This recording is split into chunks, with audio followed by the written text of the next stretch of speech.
आज 10वीं क्लास के इतिहास के वर्ग में आपका स्वागत है। और आज हम प्रथम चैप्टर का ही एक अंश है, फ्रांसीसी राजक्रांति 1848 ईस्वी की, उसका आपका अध्ययन कराएंगे।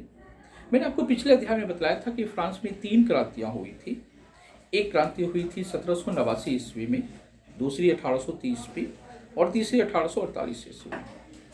तो 1848 ईस्वी की जो क्रांति है इसे फरवरी क्रांति कहते हैं, क्योंकि यह 22 फरवरी को आयोजित हुई थी। और ये क्रांति हुई थी तत्कालीन फ्रांसीसी शासक लुई फिलिप के खिलाफ।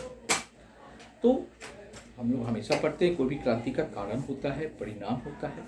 आखिर 1848 ईस्वी की फ्रांसीसी क्रांति का कारण क्या था? तो लुई फिलिप ने जब सत्ता संभाली थी तो उसने स्वर्णिम मध्यम वर्गीय नीति का अवलंबन किया था। मध्यम वर्ग का उसने समर्थन किया था और उसके बारे में कहा जाता था कि बहुत ही शांत और उदार शासक था। वो हमेशा नागरिकों के बीच जाकर कार्य करता था। लेकिन उसने अपना एक प्रधानमंत्री गीजो एक व्यक्ति का नाम है जो कि प्रतिक्रियावादी था, और इसी को उसने अपना प्रधानमंत्री नियुक्त कर लिया। गीजो पोलीगेनिक, हमने पढ़ा है 1830 में पोलीगेनिक था, 1848 में गीजो हुआ। गीजो पोलीगेनिक की तरह ही एक प्रतिक्रियावादी प्रधानमंत्री हुआ और इसने वही कार्य किए जो पोलीगेनिक ने किए थे। इसने मीडिया पर प्रतिबंध लगा दिया, नागरिकों को एकजुट होने पर प्रतिबंध लगा दिया। इसके बाद पूंजीपतियों को समर्थन दिया और जितने भी राज्य के संसाधन थे उन सबों को पूंजीपतियों को जाकर प्रदान कर दिया। इससे जो मध्यम वर्ग था, साधारण वर्ग था, उसकी स्थिति कमजोर हो गई। फ्रांस में भूखमरी और बेरोजगारी की स्थिति उत्पन्न हो गई। फलस्वरूप 22 फरवरी 1848 ईस्वी को थियर्स, एक व्यक्ति का नाम है थियर्स के नेतृत्व में सुधारों का एक भोज आयोजित किया गया, जिस पर तत्कालीन फ्रांसीसी सरकार की ओर से प्रतिबंध लगा दिया गया कि नहीं, आप पेरिस में भीड़ इकट्ठा नहीं कर सकते। जो ही सुधारों की भोज पर प्रतिबंध लगाया गया, नागरिकों ने इसका विरोध किया और सुधारों का भोज पेरिस में आयोजित किया गया।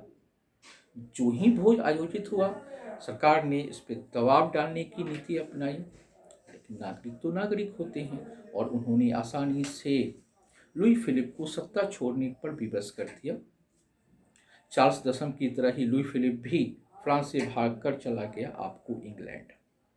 और इस प्रकार फ्रांस में एक बार पुनः 1830 की तरह ही सत्ता परिवर्तन हो गया और अब फ्रांस के नए शासक बन गए लुई नेपोलियन।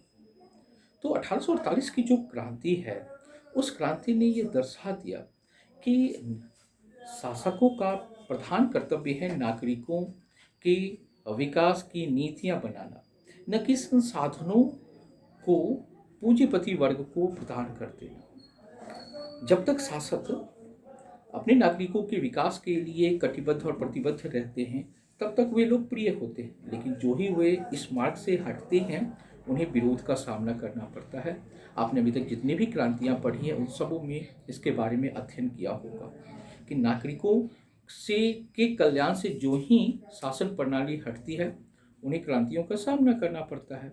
और क्रांति बार बार मैं कहता हूँ, क्रांति का अर्थ होता है महान परिवर्तन हुआ।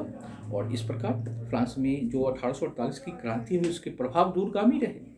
पूरे यूरोप में क्रांतियां हुई, इसलिए 1848 ईस्वी को क्रांतियों का वर्ष कहते हैं। ये भी क्वेश्चन आपका हो गया। तो चलें, फिर अगले दिन नए वर्ग में हम आपसे मिलेंगे और उसमें फिर एक नए जो चैप्टर हो गए उसको लेकर मैं आऊँगा। घर पे ही रहिए, सुरक्षित रहिए और अपनी पढ़ाई को जारी रखिए। चलिए, धन्यवाद।